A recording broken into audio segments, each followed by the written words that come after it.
ISKCON DVC Father Charles Divine Grace, AC ISKCON. Honor Prabhupada Ki Jai. Nitya Lila Vishnu, Om Vishnu Father Divine Grace, Bhakti Siddhartha Saraswati Thakur Prabhupada Ki Jai. Honor to Koti Vaishya Vinda Ki Jai. Namacharya Shiva Haridas Thakur Ki Jai. Praise of the Holy Spirit, Chaitanya Guru Nityananda Shri Advaita Gadadhara Srivasati Gopal Ki Jai. Shri Shri Radha Krishna Gopal Gopinath Namakul Padakal Giri Govardhan Ki Jai. Shri Bhagavan Nambinabhinam Ki Jai. Shri Navadi Maya Pradam Ki Jai. Shri Rachal Jagannath Puridam Ki Jai. Gangamayi Ki Jai. Jamanayi Ki Jai. Bhakti Devi Ki Jai. Shrimati Tulsi Maharani Ki Jai. Shri Shri Gauritai Ki Jai. Shrimaveta Bhaktivinoda Ki Jai. Going back to home, back to Godhead Ki Jai. ISKCON Krishna Rajapuram Ki Jai. All glories to the Son of the devotees. All glories to the Son of the devotees.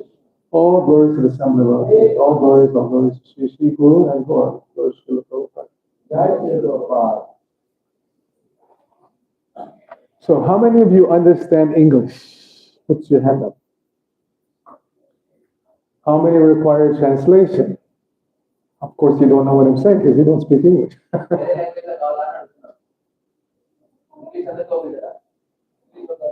It seems that everybody understands English. Why do we need translation?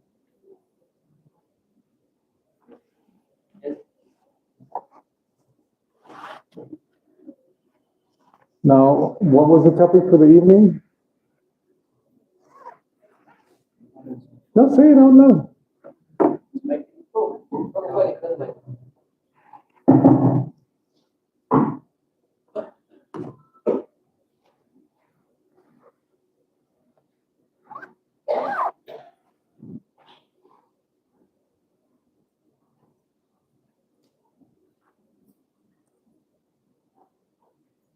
Hare Krishna, Hare Krishna, Krishna Krishna, Hare Hare, Hare Rama, Hare Rama, Hare Hare Krishna.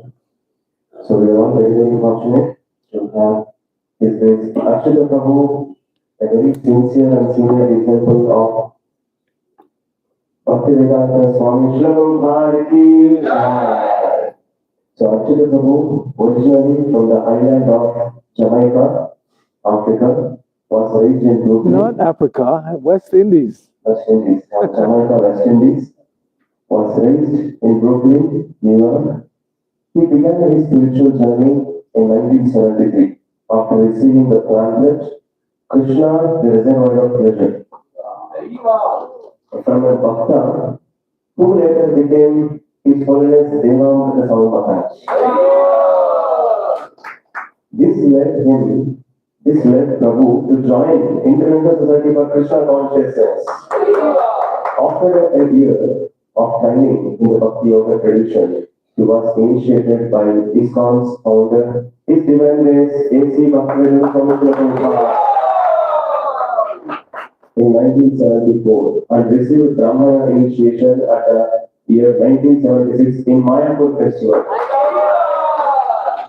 In 1974, Achyuta Prabhu started serving at ISKCON Press in New York, which evolved into the Bhaktivedanta Book Trust.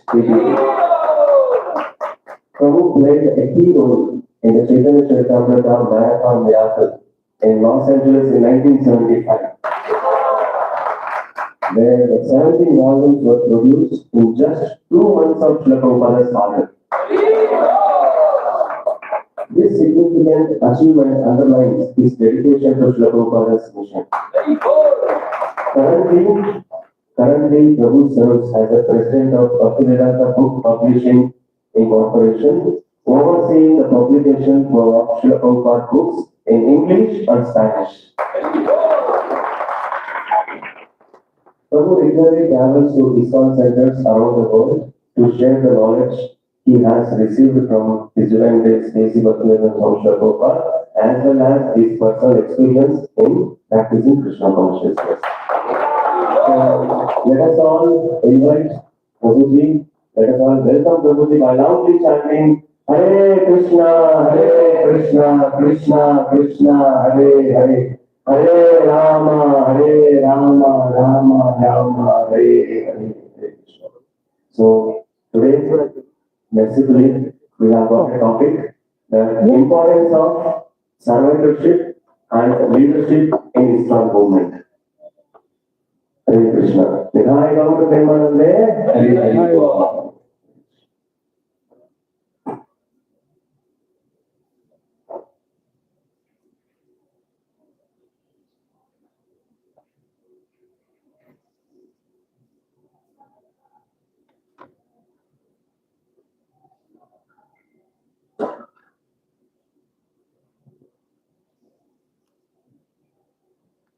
Hare Krishna. This is a little too loud. Just bring it down just a little bit.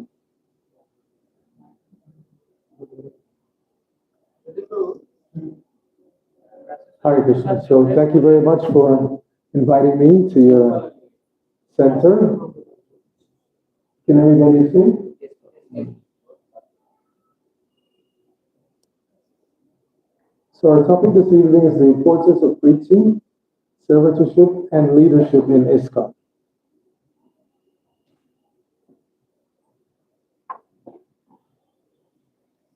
When Srila Prabhupada decided to organize a spiritual movement, he gave it the name, the International Society for Krishna Consciousness. So someone asked him, well, why don't you give it a more general name, like the International Society for God Consciousness? And Prabhupada said, no, Krishna Consciousness. So before we can discuss anything about importance of preaching, leadership in ISKCON, we have to understand what is ISKCON. What is ISKCON? I notice on social media, especially amongst Indian people. I have a YouTube channel called Krishna Stuff, and also on Facebook and other places.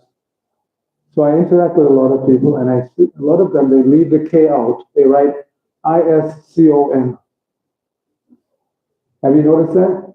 A lot of people, when they're referring to ISKCON, they write ISCON as an acronym. They leave K. So I would, immediately when I see that, and you should do this also, I write back and say, why are you leaving Krishna out? Don't leave Krishna out of his movement. This is Krishna's movement. The International Society for Krishna Consciousness. So we know, Prabhupada founded this movement on the order of his spiritual master. Just one note about equipment. Whenever you buy a microphone, it comes with a foam screen. And a lot of times people throw it away, but it's actually for a purpose. It prevents that kind of popping sound. So you should always keep the foam screen. Now sometimes people say, well, it becomes contaminated, so then wash it.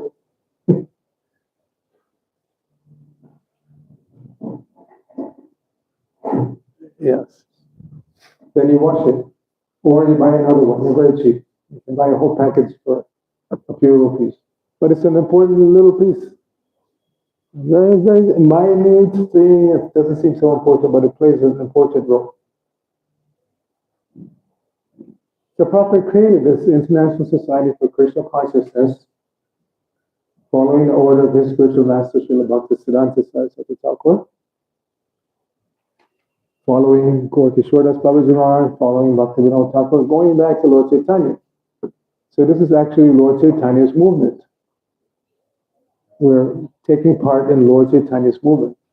Quite often when I visit homes of Grihastas, they have big picture of Radha Krishna and Gopis, and I don't see one picture of Lord Chaitanya. So I ask them, where's Lord Chaitanya? This is Lord Chaitanya's movement. You should always remember that. And you can't get to Radha Krishna without going through Lord Chaitanya. And you can't get to Lord Chaitanya without going through Lord Nityananda. And you can't get to Lord Nityananda without going through Guru Parampara.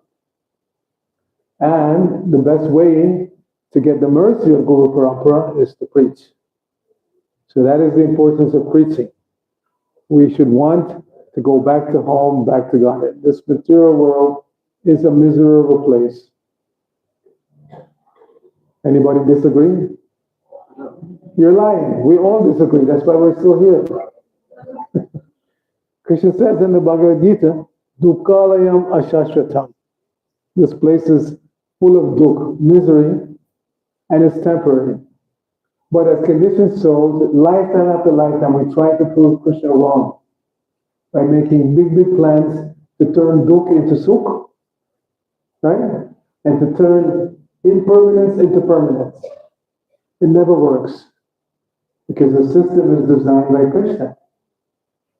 And therefore, we find that no matter who you are, how educated or not, how rich or not, how healthy or not, how beautiful or not, you cannot escape threefold miseries.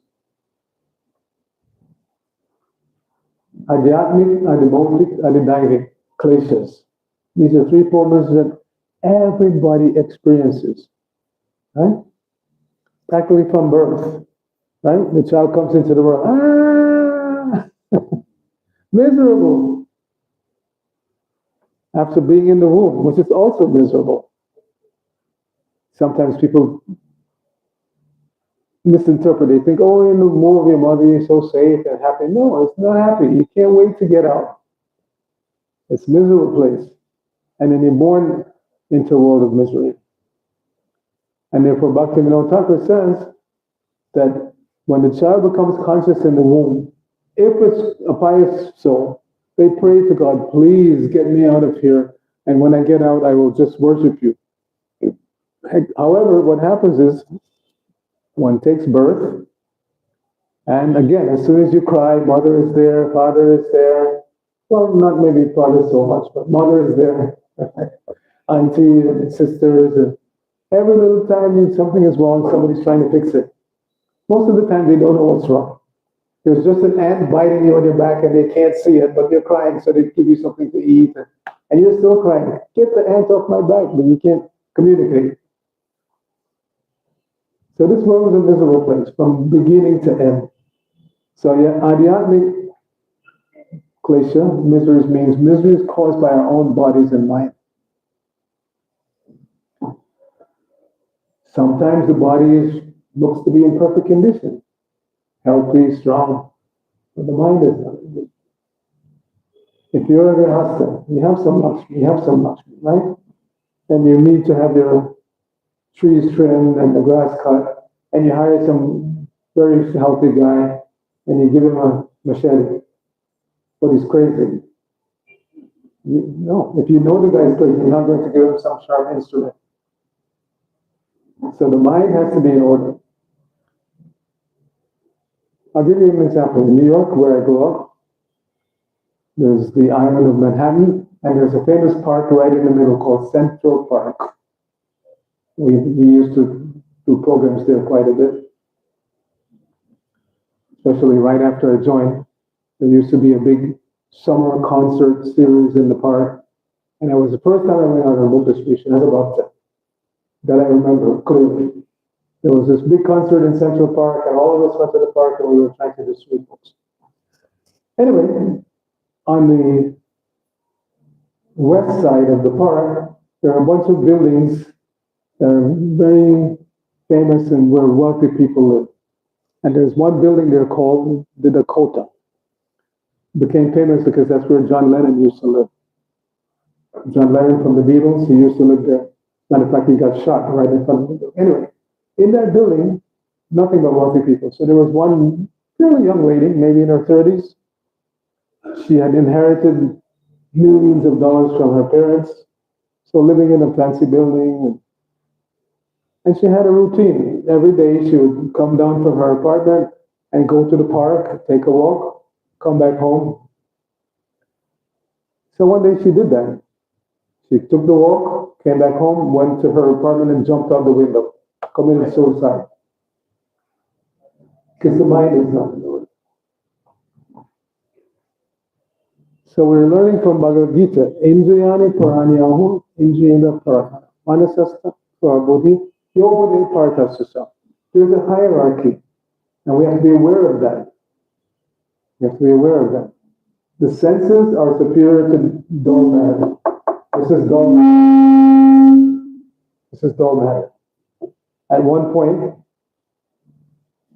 it was a living entity, a tree. You know, if you just study nature, you see how remarkable this whole material manifestation is. Take a little seed, you plant it in the ground, and it grows into this huge tree. And then later on, the tree is cut down and made into wood. Somebody had an idea, let me make a desk or a podium. So everything is going on the subtle platform. The tree doesn't turn itself into a table. Some human being with some idea, I want to make a table or I want to make a podium. So they cut down the tree, they make it into planks, and then they put the planks together. Everywhere we look, there is conscious decision-making, conscious creativity. So the senses are superior to dull matter. And above the senses are the mind. Mind is there. The senses, working senses, knowledge acquiring senses are being driven by the mind. And what is the business of the mind? Thinking, feeling, and willing. And also, sankalpa vikalpa, accepting and rejecting different ideas. So when we come to Krishna consciousness, the actual program is to be trained how to think properly. The reason why we have so many problems in the world is because people are not thinking properly. They're not thinking properly. They weren't trained how to think properly. They may have training in some technical field, like this computer. Everybody's so attracted to Apple computer or Apple iPhone or this. So again, conscious planning. Somebody designed it, somebody manufactured it, somebody put it in a nice package to sell it to you. Everywhere there's conscious decision making. Nothing is happening randomly. So above the senses, the mind, And above the mind is intelligence. Intelligence, the business of the intelligence is to decide what is to be done and what is not to be done. So somebody who's intelligent, properly trained, knows this I shouldn't do and this I should do, because they have different results. If I do this, the result may not be so good. If I do this, very positive. And then that proposal is given to the mind. But if the mind is not controlled, then the mind quite often rejects positive things that you should do and accepts things that you shouldn't do. And if we are on that platform, then according to Krishna, not according to me, not according to Prabhupada, according to Krishna, from the 16th chapter, Divine and Demoniac Nature, Krishna says, Pravritim cha nivritim cha jana navidur asara asocham napichacharo nasatyam teshu vidyate. He says, the first indication that somebody's a demon, they have the demonic inclination, is pravritim cha nivritim cha. They don't know what to do and what not to do. So quite often they want to do things that they shouldn't do and they don't do things that they should do. You tell them chant Hare Krishna, but somebody says, hey, let's go have a beer. Oh yeah. Go have a beer. Because the mind is not properly trained and the intelligence is not sharp. So the spiritual master, this is why Bhakti Yoga is also known as Buddhi Yoga. The spiritual master instructs us in such a way that the intelligence becomes sharp. You know, this I shouldn't do, that I should do. And then the mind accepts that because the mind is under control. But it starts at the top. If you don't know who you are, you don't even know what your mind is. And it's not that we're saying that. In India, all over the world, there are so many mental health professionals. But you ask them to give a clear definition of what is the mind. You're a mental health professional, but you can't give a clear definition of what is the mind. They're still debating in the scientific community. Does the mind arise from material interaction, synapses firing in the brain, or is it they don't know. But at the same time, they present themselves as being professional. So that's called cheater. If you look at the word teacher, the same letters as cheater.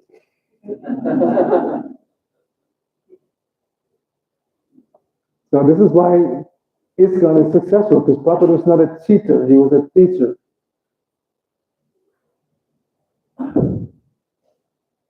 So we have to understand, don't be blinded by the modern scientific presentation. This is one of the things Prabhupada said he wanted to defeat.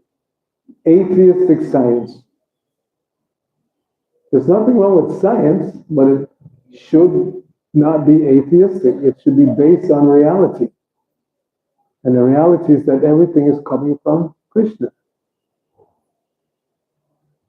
And one who understands this and accepts that becomes a devotee of Krishna.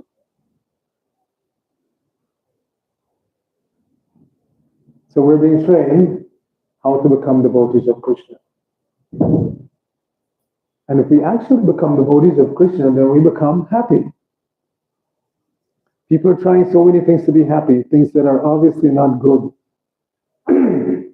When I was a boy, the prevalent mode of parenting was the authoritarian way. You do what I say. No bargaining. You do what I... Nowadays, parents, especially Indians, you bargain with the child. Okay, sweetheart. No, when I was growing up, it was, no, you do it. My way or the highway. My mother was a school teacher, so she was the chief enforcer.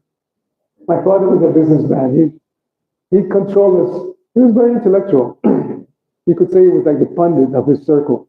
All his friends would come to ask his opinion about different things, business or politics or whatever. But he controlled us with mind. I felt more nervous sitting in front of my father to be told something that I did wrong than my mother. My mother would pick up a stick, I would just run away. But my father was very serious. He'd sit down and was, oh my God.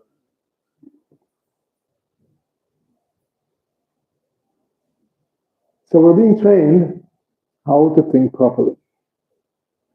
Not just how to think properly, as you said, thinking, feeling, willing. Thinking leads to feeling, leads to willing, leads to action. So Prabhupada's guru, Srila Bhaktisiddhanta Saraswati Thakur, says that nonsense thought leads to nonsense talk, leads to nonsense activities, which then leads to birth, old age, disease, and death. Because if we don't allow ourselves to be trained, to be disciplined, then we're going to just make mistake after mistake after mistake, and we'll have to take birth again. Yes, whatever progress we make, Neha Bhikkhava Nashvasti, you're not going to lose. But Prabhupada used to say, don't come back. Don't you see how this place is deteriorating? So if we actually become devotees, if we actually submit ourselves to be disciplined by the spiritual master, because when we first come in, the mind is undisciplined. It's running here, there, everywhere. So the spiritual master gradually makes us become disciplined. And Prabhupada said once that disciple means discipline. If you don't want to be disciplined, then don't submit yourself to become a disciple. Because that's what the Guru is going to do. It's going to teach you how to live a disciplined life. And Prabhupada said, without discipline, we cannot run an international society. So gradually everybody has to be disciplined. Live a disciplined life. But that only makes sense if we are attracted to the goal of life. See? If there's nothing in it, and that's okay. There has to be something positive that we're getting out of this activity, otherwise why am I doing it? So in the beginning, it's a little difficult because we're being taken away from lifetimes of whimsical activities, doing whatever I want to do. And now we have to do what Guru Maharaj tells us to do. So it's a transition period. In the beginning, it's a little, especially if you live in a community, you're a new person, and all the senior persons are always telling you, don't do that, don't do that, don't do that.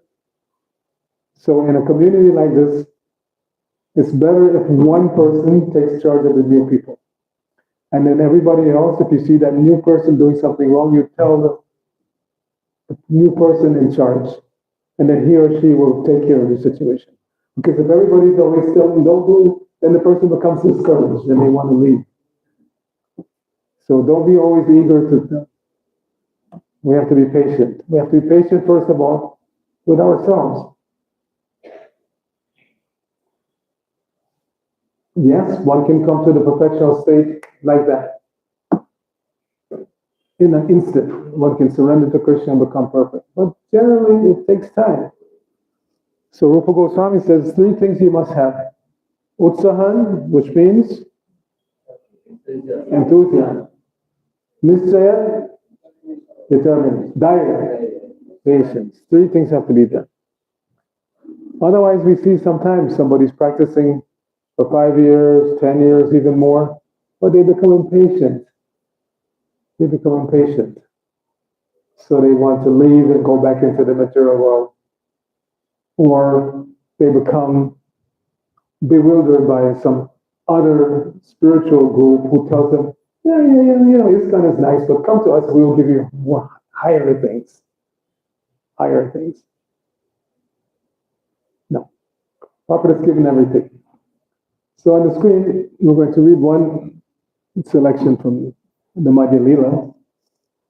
We were asked to speak about something about preaching. So this is from Prabhupada's purport to Madhya 24-77. Sri Chaitanya Mahaprabhu advised his followers to increase the numbers of Vaishnavas. It is Sri Chaitanya Mahaprabhu's wish that everyone should become a Vaishnava and Guru.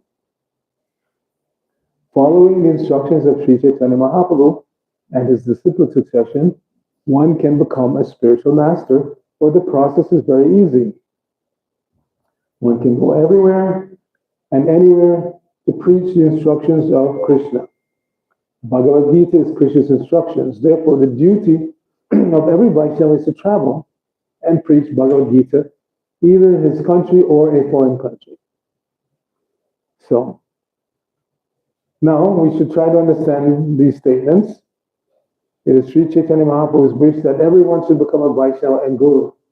Doesn't mean that you should run out tomorrow and start taking disciples. No. There are three categories of Guru. The first is called the Vartma Pradarshaka Guru, the person who shows the way. Vartma Pradarshaka Guru, the person who shows you the way to advance in Krishna consciousness or to connect to Krishna is called the Vartma Pradarshaka Guru. So everybody can be that type of Guru. You go out like Acharya Prabhu, you go out on the street, you go to some tribal area, right? And you said you're going to tribal area. You go and you give somebody a book or some prasadam. You're becoming Vartma Pradarshaka Guru. You're showing this person the way to Krishna consciousness. You may never become a Diksha Guru, but at least everybody can become a Vartma Pradarshaka Guru. Then the next category, Diksha, the person who actually gives initiation. Obviously, the person who is giving initiation has to be qualified. First of all, has to be initiated. Sometimes people think they can just be inspired and start initiating people. So the first thing, and that's because the public is not educated, because as soon as somebody wants to initiate others, the first question is, who initiated you? If you don't have a guru, then you can't become somebody's guru. Sampradaya vidhinave mantraste nishpalam. Your mantra will not have any potency if you don't get it in the right sampradaya. Sampradaya vidhina means without, okay? Mantraste nishpalam. Phala means fruit. So you nishpala, you won't get any fruit from your chanting, your mantras, you're practicing tantra, whatever, you won't get any fruit if you didn't connect to sampradaya.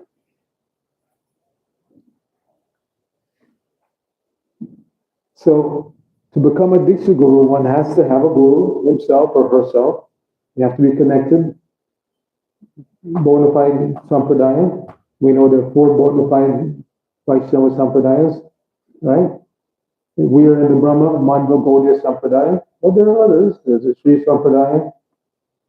Ramanuja was the head of that. And then there's the Kumara Sampradaya. Right? Yeah. So like that, you have to be connected to a bona fide sampradaya. So if anybody approaches you to give spiritual knowledge, and first question is, where did you get it? Nobody's allowed to manufacture anything. It has to be connected to a bona fide sampradaya. So, and then the third category of guru is Shiksha Guru. And again, if we have received knowledge from a bona fide source, we can pass on that knowledge, which is what we should do, as this statement is made here. Lord Chaitanya wants all of us to become at least one or more of those 3 types of gurus. Everybody should try to be a Vartma Pradarshaka Guru. As it's stated here, wherever you go, anywhere you go, you can preach Bhagavad Gita, whatever Krishna said in Bhagavad Gita. You can also preach indirectly. How many of you are working in an office? You have a job, right? So even if your co-workers are not inclined towards Krishna consciousness, you can make them fortunate by Agyata Sukriti. When I was a householder, I used to work in an advertising agency in New York. And in that agency, they had you could say the business culture that whenever it was somebody's birthday, the company would pay for a birthday party, birthday cake and stuff like that. And I would always say, I will bring the cake. And I would give some money to a nice Grihastha Mataji or Prabhuji who could make a nice big prasadam cake, take it to work, and they would, oh, such a nice cake. They don't realize there's no eggs. They just love it, a nice cake. So that's a Gyata Sukriti. If you can get somebody to take prasadam unknowingly, they've started their Krishna consciousness. Actually, Prophet said once, even if somebody just appreciates you as a person, they make spiritual advancement. They may never chant, they don't take prasadam, but if they just say, I like this guy or I like this girl, you're Hare Krishnas, you're nice people, they make spiritual advancement. That's why we should always try to interact very nicely with the public. And it shouldn't be difficult. We know as devotees that every living being, not just every human being, every living being, tree, insect, dog, cat, they're part and parcel of Krishna. And they're suffering in this material world. So we should try not to increase their suffering, to decrease their suffering by giving them Krishna consciousness. So every one of us can be Bhartma Pradarshaka Guru. Every one of us can actually become Shiksha Guru. If you take the time to actually learn this philosophy and implement it in your lives, then you can pass it on. Only some of us will become Diksha Guru to actually accept, initiate others formally into the process of Krishna consciousness. But every one of us should try for at least those other two categories.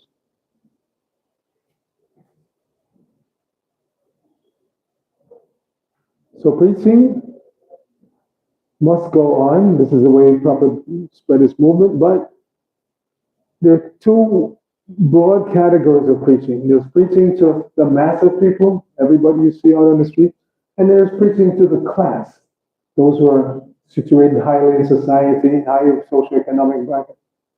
Prabhupada showed that he could preach to both. For masses, Harinam. He started his movement in Harinam by himself on the retreat chanting Hare Krishna. That tree is still there in New York. You should come and visit. As I was telling the little group we were talking before we had class, that just like every good Muslim has to go to Mecca at least once in their lifetime, every good Hare Krishna has to come to New York at least once. That's where Prabhupada started his movement. And this year is the 60th anniversary of the founding of ISKCON. So we're going to have a big festival on July 31st in New York. You should come. All of you should come. And the first thing the devotees say, look, Prabhu, it's so expensive and it's hard to get a visa. I said, you have no faith. If you have faith in Lord Chaitanya, he will move all obstacles. You just have to develop the desire. Just like Prabhupada. It's not that Prabhupada didn't have any obstacles, but his desire was so strong, the Lord removed all obstacles. So if you have a strong desire to come and see where Prabhupada started this movement, to come and participate, it says in the Chaitanya Charitamrita, if you take shelter of Lord Chaitanya, even the most difficult thing becomes easy.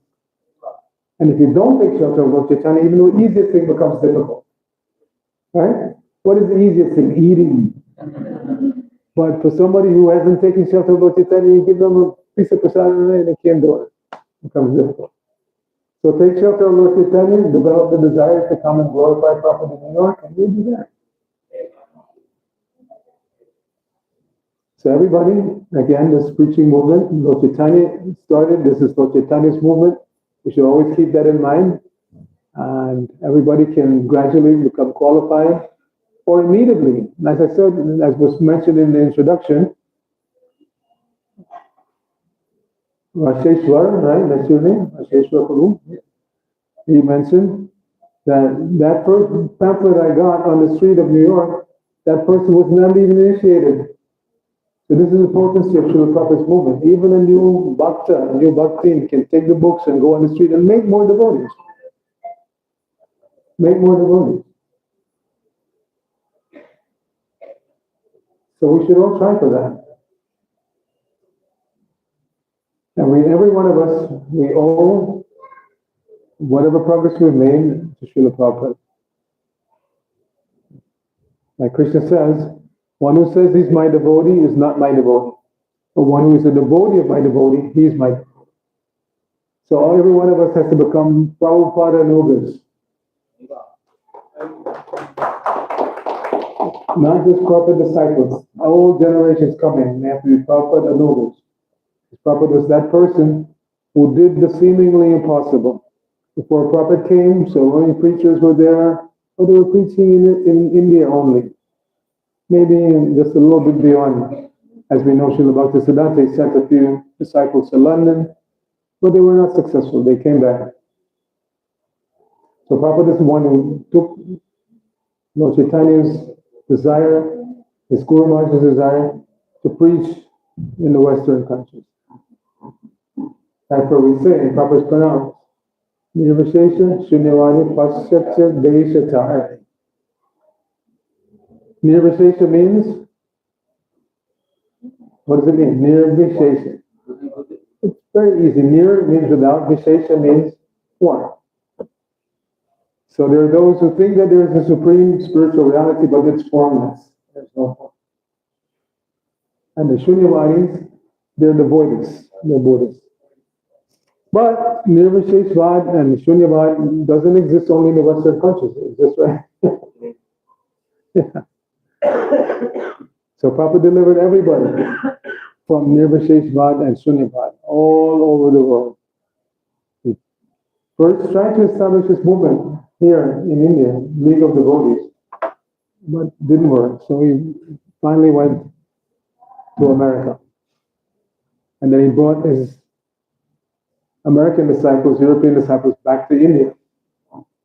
I have been coming to India since 1976 and I've been all over India, but I realized before this trip, I've never been in the state of Gujarat. So for this trip, I decided I'm going to Gujarat. So I landed in Mumbai, and then within a couple of days, I went to Surat, then Baroda, then Ahmedabad. And I also wanted to go to Dwarka, but didn't make it that far. From Ahmedabad, flew to Navi Mumbai, went to Kargar, and then from Kargar to Thane, and then back to Mumbai, and then went to Attapur and Hyderabad. I've been to so many temples on this trip. So as I was saying earlier, that this is an international society that Prabhupada created. International society. And all of you, to the best of your ability, should try to go out and see this international society. In India, you have so many temples to visit. But all over the world, almost every major city, if you look at the address lists in the back of the Bhagavad Gita or any of the big books, where they have the complete list, or you can find it online.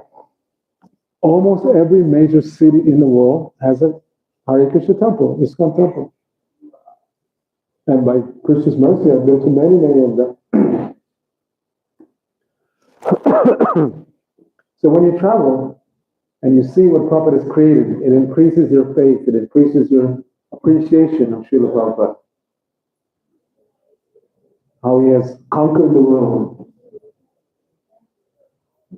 He left home, he celebrated his 70th birthday while crossing the ocean, had 2 heart attacks. And still he pushed on. Prabhupada said, I wasn't sure if I would be able to find anything to eat in New York, so he brought a bag of cereal. He said, at least I'll find some potatoes. I can eat cereal and potatoes. But we're very fortunate. We eat so many nice things. And there's so many nice ISKCON restaurants all over the world. I've been to many of them. How many of you have been to Juhu Temple in Mumbai? And you've been to the Govindas there? So maybe 100 preparations. But funnily enough, I think one of the best ISKCON Govindas that I've been to in the world was in Stockholm, Sweden, which was surprising because the Swedes are not known for their cuisine, you know. But of course, these are Hare Krishna devotees, so they make very nice prasadam there. And what also attracted me was that they have ice cream making machine, and every day they make 3 flavors of ice cream, fresh. So that was also appealing. But anyway, Prabhupada has created this international society, and you should develop a desire to go out and see, travel, go out and. Because as I was saying earlier, if you stay just in your little community, you start to see nothing but problems. Hey, this guy's like that, and she didn't do that, and this and that. When you travel, you see how ISKCON has spread and is flourishing all over the world. Then you realize, I have no problem. I have no problem. My only problem is my own mind, as Krishna says. The mind is the worst enemy. One time I was having lunch with one of my godbrothers who's a guru. I'm not going to say who, but anyway, we were having lunch. And he said, you know, my disciples always bother me. Guru Maharaj, can I have permission to leave this temple and go to that temple? Leave this temple and that. He said, they don't realize wherever they go, the mind goes with them. And that's where the problem is. You take the same mentality from this temple to that temple, and the result will be the same. So we have to actually surrender. Give up this tendency to just listen to the mind. This was Maya's trick. Every life, Maya tricks us into thinking that we are our own best guru. When I joined in 73, as I said, my father was amongst his circle of friends considered very intelligent. So he said to me, I can understand you're interested in spirituality because I've shown that even while growing up. I was raised in a Christian household, but I would always ask these questions, trying to get deeper and deeper. I couldn't get any sufficient answers at home. So my mother said, go and ask the minister. So I go and speak to the ministers, and I'm talking about like 9, 10 years old, Couldn't get any sufficient answers. So finally my mother said to me, look, this is my chosen path. If it doesn't work for you, find your own. So at that age, I started reading books from all over. This is and that is and hours and this and that. So when I joined the movement, my father said to me, I can understand you're interested in spirituality. But why do you need a guru? Figure it out yourself. And this is how Maya tricks us. Maya says, you're intelligent. You can figure it out. You don't need to follow anybody. No. If you become your own guru, meaning listening to your mind, almost 100% guaranteed you're going to take birth again. But if you intelligently listen to His Divine Grace Sexy Bhaktivedanta Swami Srila Prabhupada, then you'll go back to home, back to God.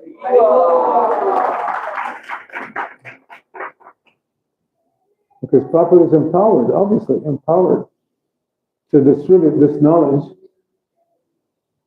not only to mass, as I was saying, by Harinam, festivals, prasadam distribution, but by convincing class also, highly intelligent, educated, highly situated person. And Prabhupada said that once. One time, Satsarup Maharaj wrote to Prabhupada and said, he was preaching on a college campus, giving classes and whatnot. And Prabhupada said, I'm very happy to hear this. He said, because if we continue expanding just amongst the mass of people, everything will fall apart. He said, our future leaders will come from the class, the educated class. So Prabhupada is very much into college preaching. You have to convince these educated people. First of all, you have to convince them that this Darwin theory of evolution is completely wrong. So I was mentioning earlier while we was coming here, that the Bhaktivedanta Institute, they produced one very nice magazine called Origins, that's specifically geared to those who are scientifically trained, to prove to them that this Darwinian evolution is nonsense. But anybody can, even a child, can defeat them. The basis of their science preaching is that life comes from matter. First there was matter, and some or other matter combined to create conscious beings. But we have no such experience. Life comes from life, on any level. A living plant creates fruit with seeds that you can use to create another living plant.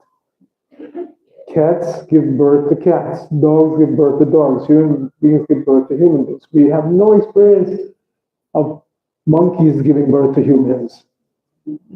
So the first way you can make fun of them is say, okay, maybe in your family tree there's a monkey, but in my family tree, no monkeys. No monkeys. My father was a human, his father was a human. You go back as far as you want, human. So in our line, we're one big family, because we're related both ways. If you trace your material genealogy, your father, his father, eventually you go back to Lord Brahma. And if we trace our spiritual genealogy, Srila Prabhupada Bhaktivedanta, eventually you go back to Brahma. So we're related, spiritually and materially. So why don't we get along? If we're related, why don't we get along? Why do we fight? Because it's Kali Yuga. Kali Yuga is the age of quarrel.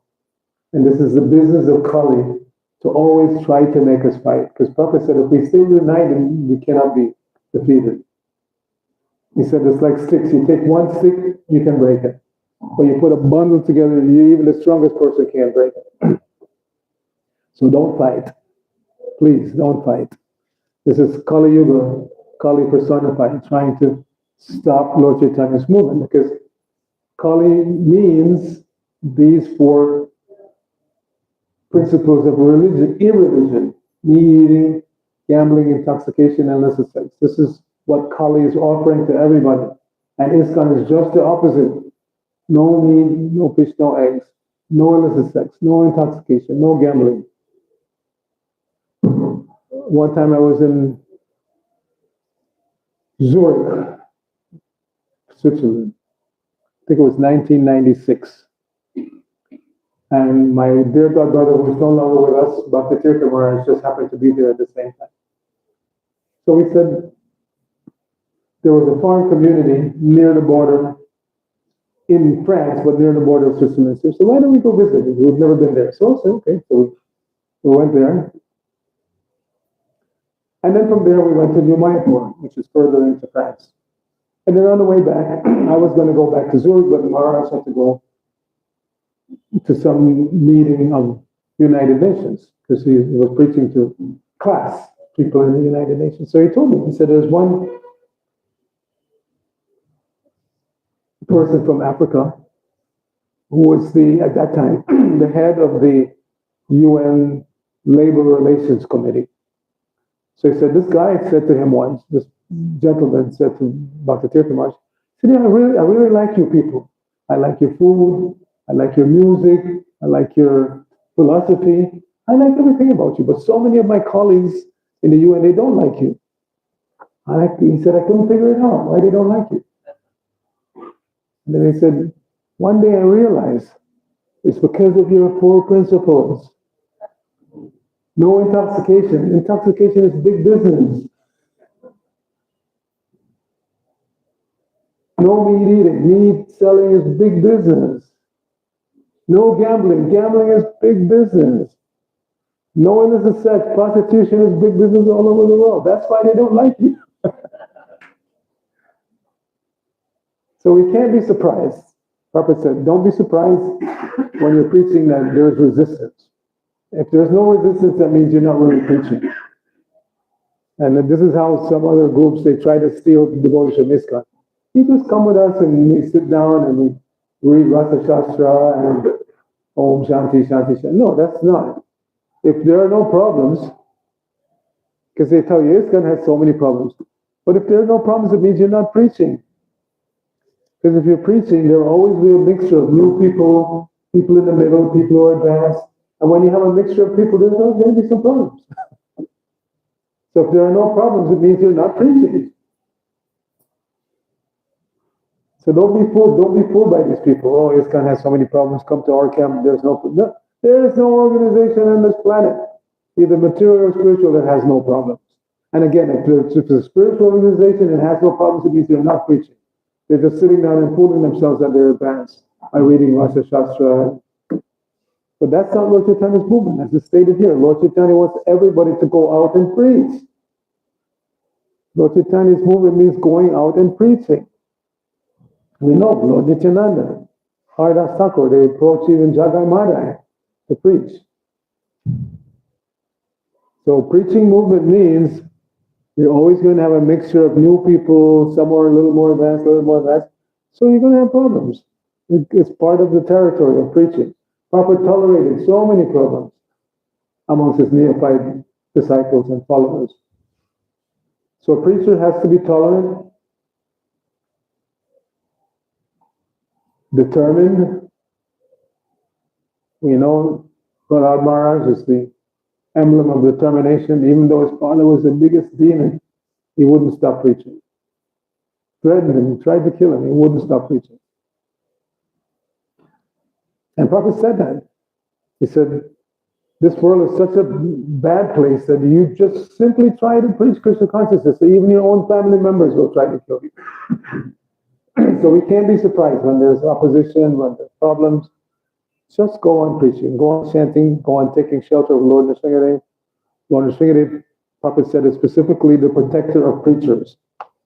So if you're a preacher, learn all the Nrsimha mantras, and whenever there's any problem, just chant Lord Nrsimha prayers, take shelter of Lord Nrsimhadev, like that.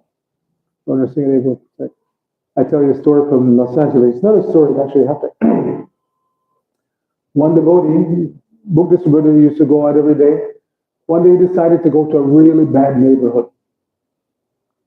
Hey, spread the mercy to everybody, right? So he's distributing books all day, collecting Lakshmi, distributing. So at the end of the day, these 5 guys, gang members, they surround him and they say, okay, we've been watching you. We know you have money. Just give us the money.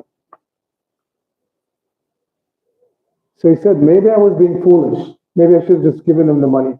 But I didn't want to give them Krishna's money.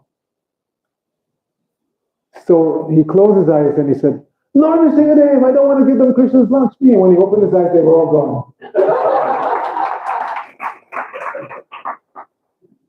So he didn't know if it was the volume of his, speech or maybe Lord Nrsimhadev actually,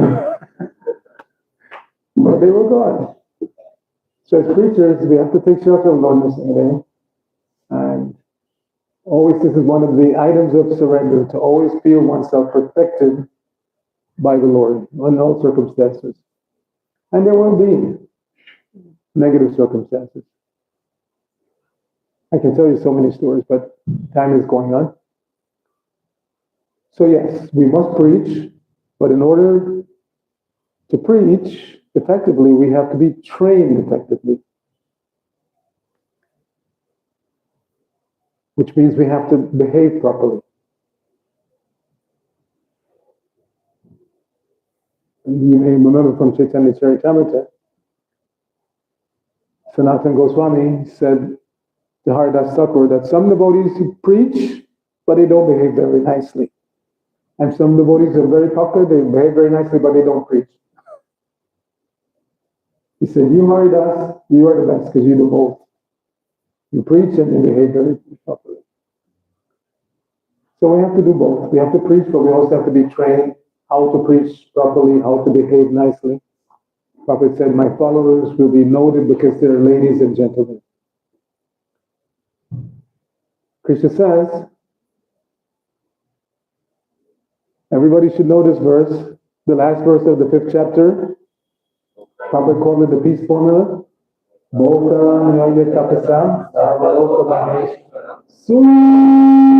Suridam Savabhutana.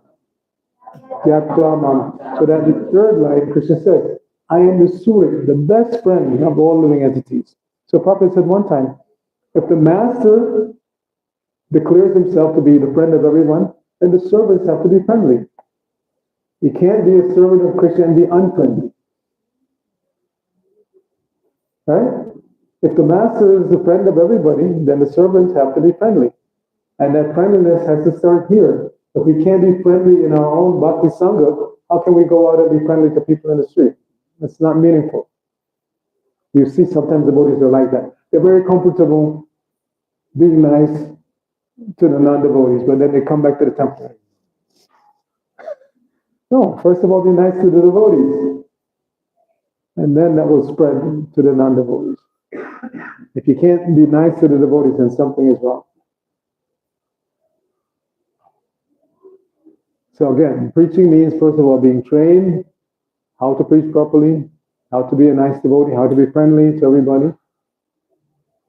And ultimately, it begins from being concerned with our own ultimate success. If we're not genuinely concerned about being successful in spiritual life, then we can't convince others to take to the path.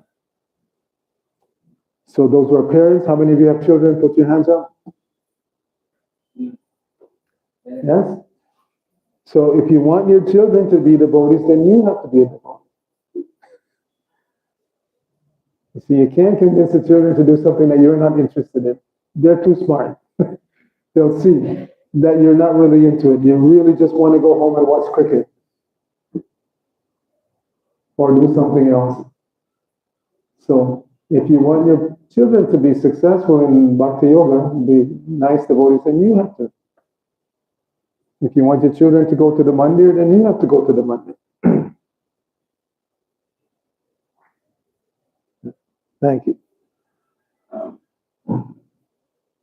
So in English there's a saying, charity begins at home. If you're not genuinely concerned about your own existence, about your own success, then you can't be genuinely concerned about somebody else's existence or success. So Krishna consciousness, as stated, is actually very easy. You can see that it's stated here. One can become a spiritual master, for the process is very easy. And the process is, Lord Chaitanya's movement, chant Hare Krishna, Hare Krishna, Hare Krishna, Krishna Krishna, Hare Rama, Hare Rama, Rama. So there are two kinds of chanting. There's kirtan, when we get together and chant congregationally, and then there's japa, personal chanting. Srila Bhaktisiddhanta said, it's understandable that in the beginning we may not have such taste for japa, right? You see the voice, Hare Krishna, Hare Krishna, because the interest is not there. We're not getting the taste. But if you develop a taste for kirtan, genuine taste for kirtan, then that taste will influence your japa. So when you come for the kirtan, really get into it, chant. So chanting naturally leads to dancing, right? If you come to the kirtan and you find that you're just standing, something is wrong. You're not really getting into it. If you really get into the chanting, then you will naturally dance. So Lord Chaitanya's movement is very easy. Chant, dance, and then when you chant and dance, you get a little hungry, you take prasadam to your full satisfaction. In the beginning, Prabhupada was cooking himself for the new devotees. Cooking rice, dal, sabji, chapatis. That's how important prasadam is. Prabhupada wanted to impress upon them the importance of prasadam.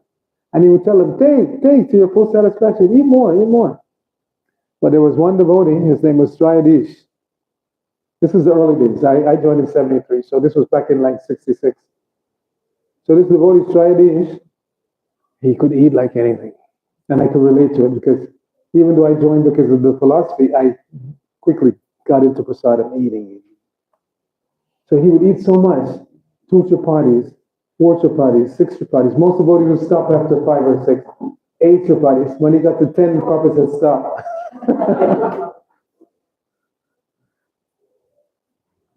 So chant, dance, take prasadam, and find a little time to discuss philosophy. Hear Bhagavad Gita, Srimad Bhagavatam. And the philosophy is so nice. That's what attracted me. If you read Prabhupada's books carefully, then you find such nectar. Such nectar. Okay, I'll stop here. Maybe there's some questions about anything I said or any other topic, Krishna consciousness.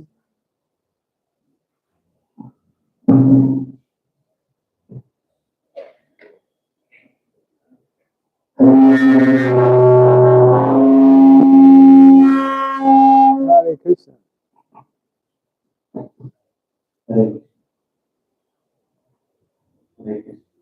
Hare Krishna, Prabhu. Wonderful class, wonderful experience with Sri Prabhu. Thank you so much.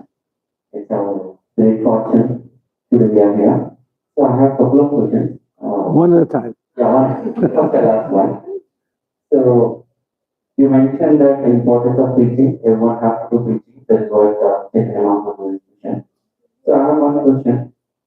Before preaching, are we given opportunity to preach our team members or upcoming devotees? So what is the first evaluation we need to do it to give them this you want preach? Is there anything, something we make sure that before we are giving them the very good question. The first requirement is practice. Right? Prabhupada said that example is the best way of teaching. In other words, if you're asking somebody to chant Hare Krishna 16 rounds, then you have to chant 16 rounds. If you're trying to impress upon somebody they should eat only Krishna prasadam, then you should do the same thing. But sometimes we become a little bit relaxed and we don't finish our rounds and we feel, okay, I'll just start.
Yeah, it's going on, bro. Still.